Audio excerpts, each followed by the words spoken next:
Siya ni Juliet Quinta, 41 years old. Naedda anak iti 5 anak, namsakbay na dayjay. Idi o di balasang nakpailaing. Naggadal nak ngayon bukod ko nga nag-self-supporting na kasi dagijay naganak kanyak marigrigat da. Sa nga dosena kami nga anak na, siyak ti mikanem. Ket tapno kayat ko makaadal, napanak nagyan yan ti antik nga aglako-lako ti tiyandaan.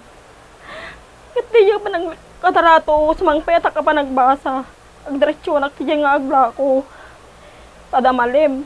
Siyempre, naragsakak meta adumet ti sanga ti dagijay sokik nga umay nga kaskula ket dagijay mestrok adumet ti ayo kanyak. Ket hanga dagiti nang tuped kan nang tiped kanyak tapno makabasa na.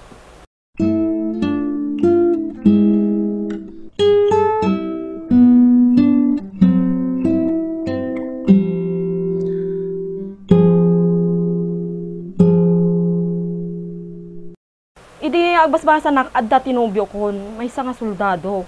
Ket agin addayo kami. Ngem gaputa dagay kakapsat ko ket na stricto dala unay. Asya nga umay nak sa rongkaran kagura da isona. Ket gapudeta kanayon dak nga ungungtan. Ket syempre may sa anak lang nga narasi nga tao.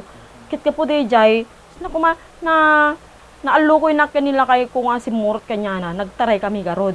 Ket deta nga pinagtaray mi, ngem jak nakagraduar ti college, patingganak lang iti 4th year college per sem. Nagtaray kami garod in Panakjay, Manila. Ket idi nagawid kami, kinapatang na dagi naganak kanyak nga ituloy na metlaing ti pinagbasak. Ket pinagbasa na garod ingana ti nakagraduar na, ngem sipod pinagbasbasak na masikog na kon. Idi mapanak umulian ti stage, dakkel ti tiyangkon 9 months di yen. Ket idi malpas ti graduation, May. Inianak ko di umunang anak ko, May 14. Iso di yen ni girly May.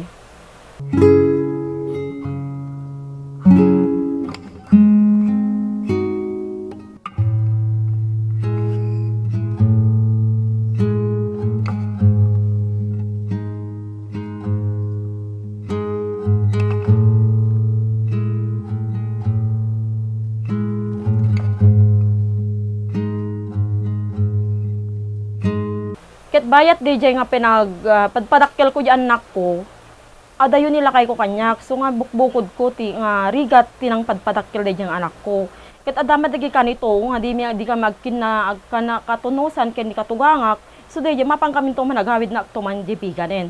Uri ka sa ti ayat ko nga agisoro, di nak may palubusan nila kay ko. Taawang kano mangkita dagi anak ko. Ingana iti naaddaang kami ti 3 anak.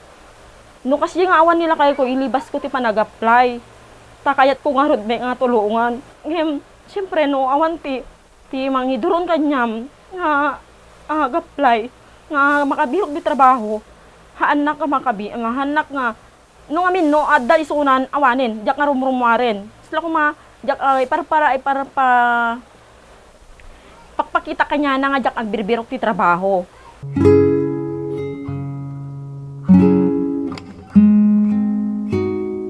Idi maadaan na kon iti 3 anak. Pinadas ko ti man nag-apply jay Ave Maria. Ket kaasi na po Diyos, naala nakmet nga nagisoro. Di tawen 1997-1998. Ang tinayta nga panagisoro-soro, uri bas city sweldok inananusak, takayat ko nga rodmet nga mausar ti inadal ko. Tapno matulungak met ni lakay ko. Nga po iti kinabasit ti sweldo, ken nilakay ko adayo, asla pagsalsalusan namin dagi estudyante kon so nga pinagsardeng nak. Ket detang pinagsardeng ko, anaadan nak iti anak. Ngem sipod sakbay na nga naadan nak ti mikapat nga anak, iso ni Jinky, nagpils nak ti 5 years. Ket idi miyanak ko yung anak ko ni Jinky, October 2, 1998. Jak amo idi nga kastoy ti kasasaad nata idi 3 months old na iso na, dandani iso na tinatay kasi na dehydrate kasi pinagsidadak iti okilas nakakaanak ko launay. Ket gapo dita nga ukilas, nasuso na kanyak di anak ko, di kinan ko, isumet ti nakaalaan na ti sakit na nga sumarwa tumakki. Ingga na iti na dehydrate.